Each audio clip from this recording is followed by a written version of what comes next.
The planet Jupiter is not what you think. Almost everyone is wrong about Jupiter because almost everything you were taught in school about this planet is wrong.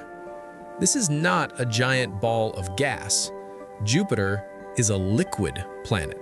And as if that wasn't strange enough, it's actually a liquid metal planet. Beneath those iconic clouds lies one of the deepest mysteries of our solar system. So let's dive in. This is the first close-up photograph of Jupiter ever taken. It was captured by a NASA spacecraft called Pioneer 11 in the year 1974. And this is the first moving picture of Jupiter.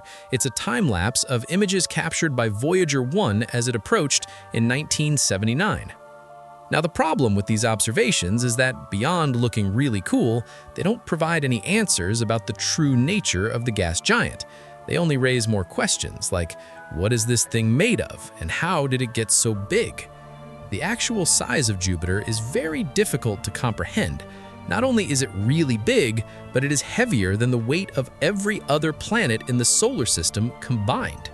It takes up enough space to fit 1,000 Earths. For a more relatable sense of scale here, if the planet Earth was the size of a grape, then Jupiter would be a basketball. Now, our general theory for how the solar system came to be starts with a big disk of rock and metal and gas and dust and stuff all spinning around the newly formed sun. And then, over millions of years, all of the stuff in that disk keeps smashing together and forming into bigger chunks of stuff. And then, as those chunks get even bigger, gravity starts to kick in and attract even more stuff.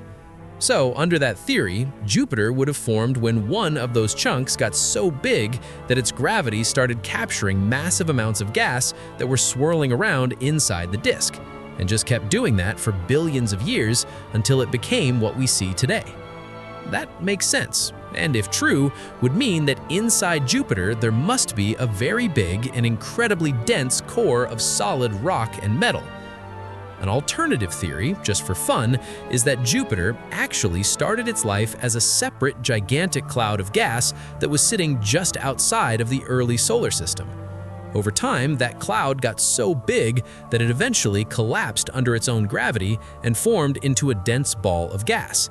This is pretty much the same way that stars are formed, only stars need a much bigger cloud of gas to get started. So in this case, you just get a really big planet. And then eventually, that new planet got pulled in by the gravity of the sun and settled down into an orbit. If this were true, then Jupiter wouldn't really have a core at all. It would just be like a big layer cake of gas. But the theory most of us were taught was about the big, solid core that captured all of the gas. And again, that does make sense. It's not a crazy thing to believe, but it's also not correct. Our first real breakthrough with understanding Jupiter came in the mid-1990s, and this is one of those insane coincidences that sounds too good to be true. But in July 1995, the planet was hit by a comet. This is not a common thing. It's estimated that a collision like this might happen once every 6,000 years, but we were around to see this one, and we had the technology to watch it all happen. This comet was named Shoemaker-Levy 9, and it was a very big chunk of frozen ice and rock hurtling through the solar system at 216,000 kilometers per hour.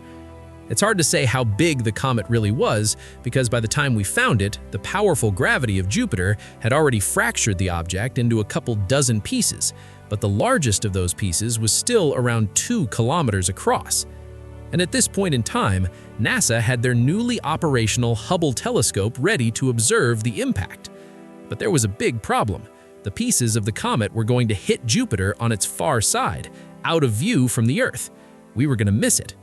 Except, at the exact same time that this once-in-6,000-year event was happening, NASA just also happened to have a spacecraft arriving at Jupiter. This is Galileo, named after the first astronomer to have studied the planet through a telescope. The probe was launched in 1989 on a mission to investigate Jupiter and its moons. It was scheduled to arrive in December 1995, and now it had a clear view on its approach of the comet impact. What it saw was 21 separate collisions over the course of 6 days, with the largest chunk of comet unleashing the equivalent energy of 300 million atomic bombs, making it the biggest explosion ever caught on camera. As the planet rotated around, the Hubble telescope was able to see the aftermath of those strikes. They actually left behind these big black holes in the clouds and kicked up massive plumes of debris that were thousands of kilometers high and lingered above Jupiter for months. And this is what the Galileo spacecraft arrives at. The insides of Jupiter have been kicked out into space, and the probe is able to fly right through them. This is our first look at what's underneath the cloud layer that people have been staring at in wonder for hundreds of years. The most interesting thing that Galileo found was actually water. A lot of water. And scientists thought that was pretty weird. Weird enough that they started working on another mission to Jupiter with a new probe that would be designed specifically to seek out the planet's true nature. That mission was named Juno. The spacecraft was launched in 2011 and arrived in 2016 to begin solving the mystery within Jupiter's core. So, when we say that everything you were taught in school is wrong, that's because we didn't start to learn the real truth until this past decade. So, here's what your science teacher didn't know at the time. Jupiter is not made of gas. It is covered in big, thick clouds of gas that form all of those swirling rings and storms. But those clouds are just a thin layer on top of much stranger things down below. But let's start from the top. In the clouds of Jupiter, the temperature is below -100 degrees Celsius. Water ice crystals interact with ammonia, which acts as a natural antifreeze, allowing liquid water to exist in the upper cloud layer.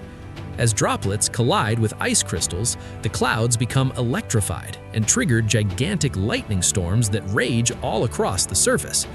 This super-chilled water and ammonia mixture eventually clings together into slushy hailstones that fall down into the lower atmosphere, where they melt into rain, evaporate, and then rise back up to start the process all over again. These jets of hot gas that rise up to fuel the raging storms on the surface reach deep down into the planet's atmosphere. This is what we are seeing in the Great Red Spot. Not only is it thousands of kilometers in diameter, it extends down hundreds of kilometers into the ammonia rain. The red spot reaches up higher than any other clouds on Jupiter, extending above the surface level and absorbing more UV light from the sun, which then reacts with chemical compounds in the storm and creates that deep red color. Imagine a cloud 10 times taller than Mount Everest and 10 times deeper than the ocean, and that still wouldn't be anywhere close to capturing the scale of the red spot. As spectacular as this outer layer might appear, the average depth of these ammonia and water clouds is only around 50 kilometers. As we descend down below the clouds and into the lower atmosphere of Jupiter, the temperature begins to rise. This heat is caused by pressure. When you compress molecules, you concentrate their energy, and the pressure is created by gravity. The incredible mass of the planet itself is pulling all of this material down and squeezing it tighter and tighter until some really weird stuff begins to happen. The further down we go into Jupiter's gravity well, the heat and pressure build up. It's like traveling through a fog that becomes thicker and thicker until eventually it becomes a liquid. Except here, the fog isn't water, it's hydrogen. Hydrogen is the lightest element in the universe, and in an extreme gravity environment like the inside of Jupiter, it's the only thing that can stay afloat. All of the heavier elements have already been pulled down into the planet's core. At a depth of around 1,000 kilometers below the cloud layer, hydrogen gas completes its transition into a liquid state, and this is the closest we get to anything that might resemble the surface of Jupiter, an ocean of liquid hydrogen, the largest ocean in the solar system. So, while the giant planet might be covered by a thin shell of gas, it's definitely not made of gas. It is a liquid planet. But this is a far stranger liquid than anything we've seen before. On Earth, we can liquefy hydrogen by making it very cold. The atmospheric pressure of Earth lowers the boiling point of hydrogen to around -250 degrees. But on Jupiter, the opposite effect is going on. The intense pressure raises the boiling point so high that it can exist as a liquid even at temperatures well over 1,000 degrees. This liquid is about 20,000 kilometers deep, 2,000 times deeper than Earth's ocean.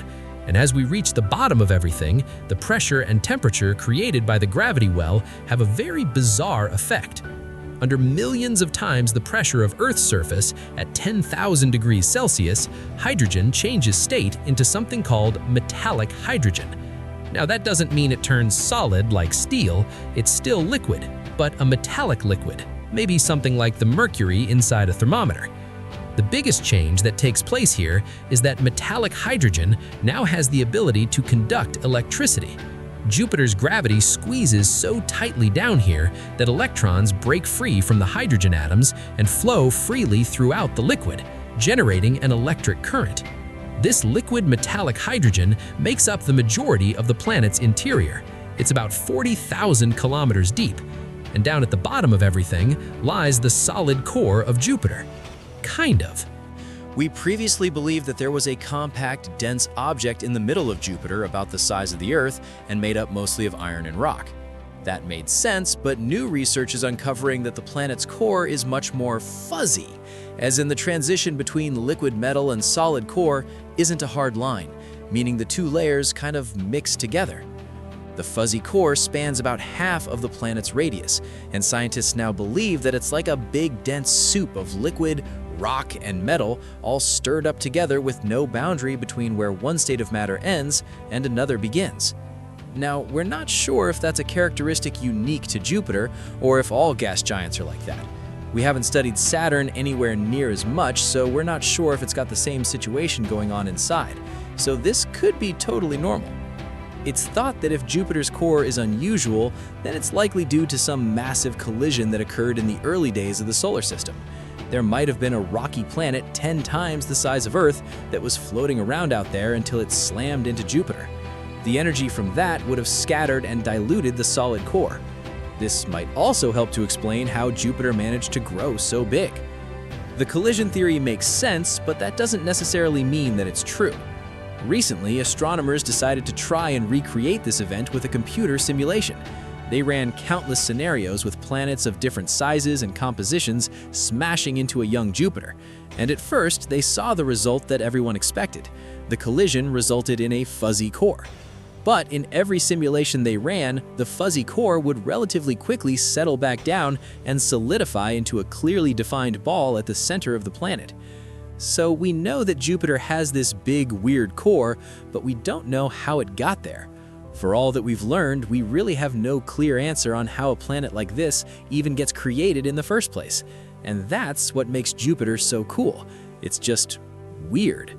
It's a giant mystery in the sky, begging to be solved. And we'll get there eventually.